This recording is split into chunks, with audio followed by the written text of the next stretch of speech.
نحمده ونصلي على رسوله الكريم أما بعد فقد قال الله تعالى في كلامه المجيد أفرقانه الحميد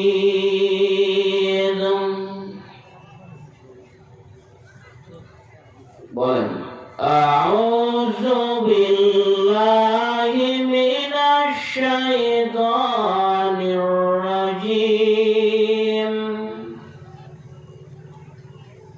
بسم الله الرحمن الرحيم يا أيها الذين آمنوا اتقوا الله حق تقاته ولا تموتن إلا وأنتم مسلمون بولن الله أكبر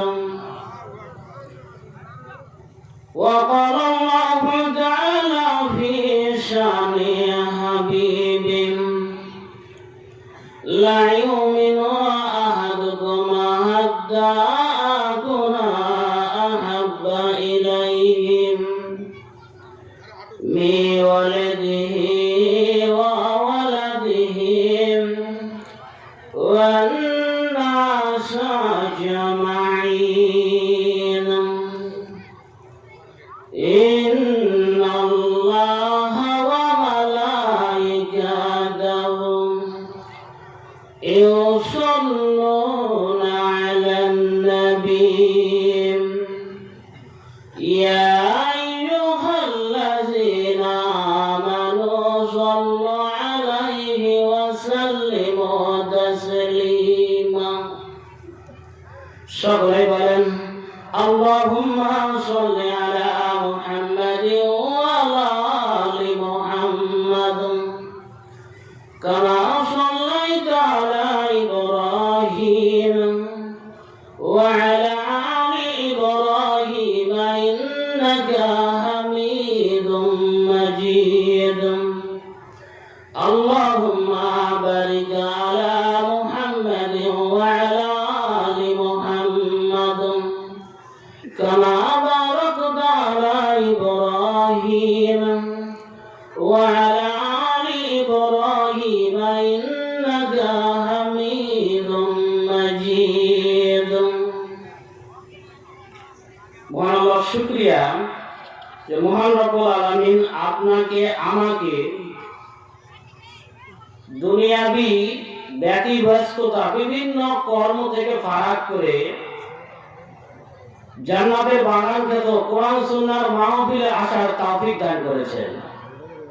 এখানে মাহফিলের উদ্দেশ্যে অনেকে এসেছে কিন্তু তারা মাহফিলে আসতে পারেন নাই, কিন্তু মহান রব্বুল আলামিন আপনাকে আমাকে কবুল করেছেন।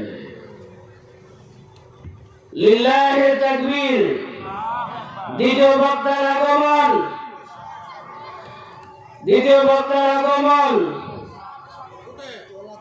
আমাদের দ্বিতীয় মেহমান আমাদের সেই রোস্তম আলী চন্দ্রদাজি স্যার হুজুর এসেছেন আমাদের মাঝে। ওনার নির্ধারিত সময় উনি ইনশাআল্লাহ আলোচনা পেশ করবেন।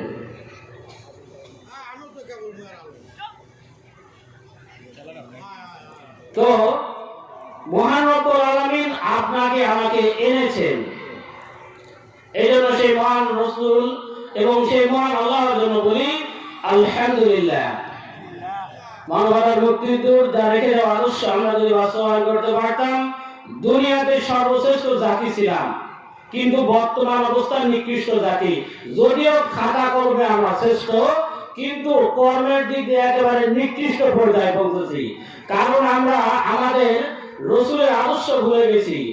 যে রসুল তার মহান আদর্শ আমাদের মাঝে রেখে গেলেন, সে রসুলের জন্য বলি সাল্লাল্লাহু আলাইহি ওয়াসাল্লাম সম্মানিত উপস্থিতি, আমি আপনাদের সম্মুখে সূরা আল ইমরানের 102 নম্বর আয়াত তেলাওয়াত করেছি এবং আল্লাহ রাসূলের অসংখ্য হাদিস থেকে একটি হাদিস তেলাওয়াত করেছি। মহান আল্লাহ যদি চাহে ভূমিকা বাদে স্বল্প সময়ের মধ্যে কিছু বলা ও করার চেষ্টা করব।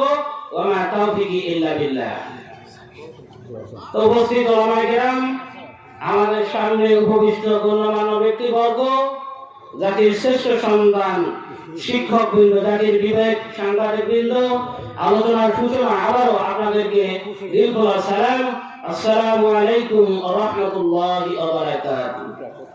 আসলে এরকম একজন মান সম্পন্ন আমাদের উস্তাদ, এরকম লোককে বসায় রেখে আলোচনা করা আমাদের মতো ক্ষুদ্র মানুষের পক্ষে সম্ভব হয় না।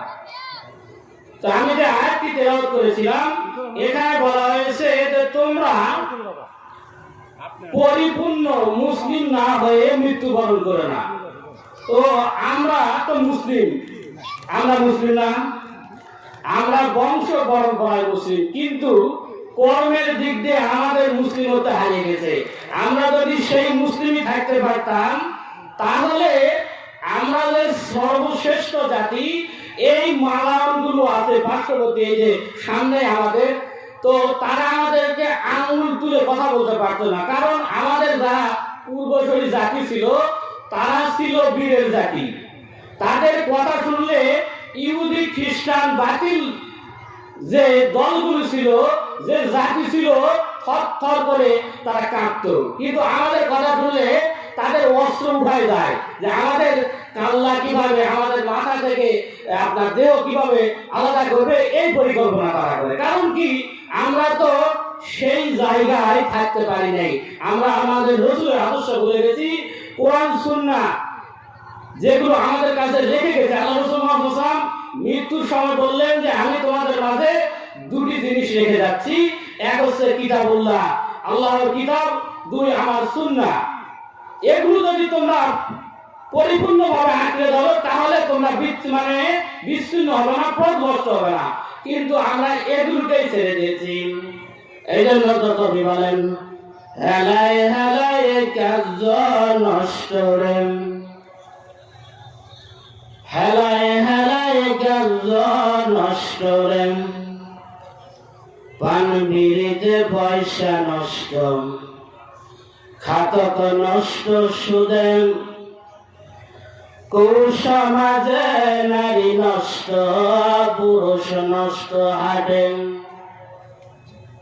কুসমাজে নারী নষ্ট, পুরুষ নষ্ট হাটে।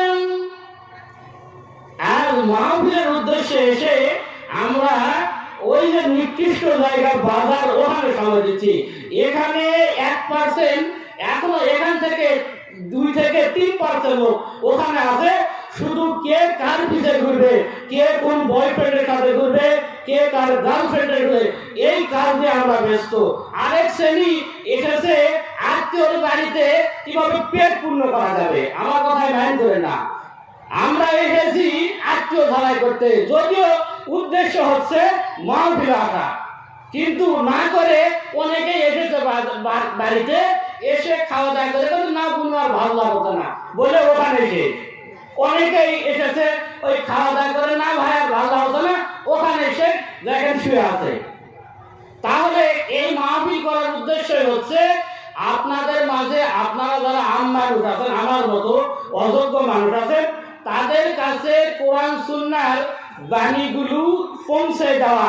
এই যে আমাদের মাঝে দ্বিতীয় আলোচনা আছেন, এই এত সুন্দর আলোচনা করেন যেগুলো আপনাদের অন্তরে গেঁথে যায়। কিন্তু আপনারা যদি এখানে না আসেন, তাহলে আপনাদের কিভাবে এই কোরআন সুন্নাহর বাণী আপনাদের অন্তরে পৌঁছে যাবে, বা আপনাদের অন্তরে কিভাবে?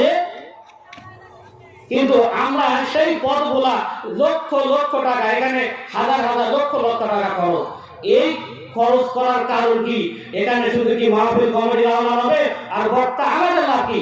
আমাদের লাভ হচ্ছে এই যে আমাদের যে আপনার যে আল্লাহ রাসূল মুহাম্মদ সাল্লাল্লাহু আলাইহি ওয়াসাল্লাম যে কোরআন সুন্নাহর সঠিক বাণী, এগুলো আমাদের কাছে, আমাদের এই যারা জ্ঞানী মানুষ আমাদের বলবে, আমরা সেই অনুযায়ী আমল করার চেষ্টা করব। কিন্তু আমরা যদি নাই আসি এই জান্নাতের বাগানে, কিভাবে আমরা আমল করব? কিভাবে আমরা আমল করব? তো সম্মানিত উপস্থিতি, আপনাদের সামনে দ্বিতীয় মেহমান আছে। বলছিলাম যে ওনাকে বসে রেখে আলোচনা করার যোগ্যতা আমার নাই, উনি আমার শিক্ষক মানুষ। তো আপনারা অবশ্যই যে এখনো যারা বাইরে আছেন, অবশ্যই আমাদের দ্বিতীয় মেহমান এখনই আলোচনা শুরু করবেন। আপনারা অবশ্যই এই সামান্য সময়টুকু এখানে বসে নিজের আহ্বান হবেন এবং এই মাহফিল কমিটি যে উদ্দেশ্যে মাহফিলের আয়োজন করবে তাদের উদ্দেশ্যকে সফল করবে এবং কোরআন সুন্নাহর বাণীগুলো আপনার জীবনে বাস্তবায়ন করে নিজেকে কপাল পোড়া থেকে সুভাগা এবং নিজেকে একজন মুসলিম হিসেবে প্রতিষ্ঠিত করবেন। ওয়া আখিরু দাওয়ানা আলহামদুলিল্লাহি রাব্বিল আলামিন। নাসরুম মিনাল্লাহি ফাতহুল কারীম। সুবহানাকা আল্লাহুম্মা ওয়া বিহামদিকা আশহাদু আল লা ইলাহা ইল্লা আনতা আস্তাগফিরুকা ওয়া আতুবু ইলাইক। আসসালামু আলাইকুম ওয়া রাহমাতুল্লাহি ওয়া বারাকাতুহু।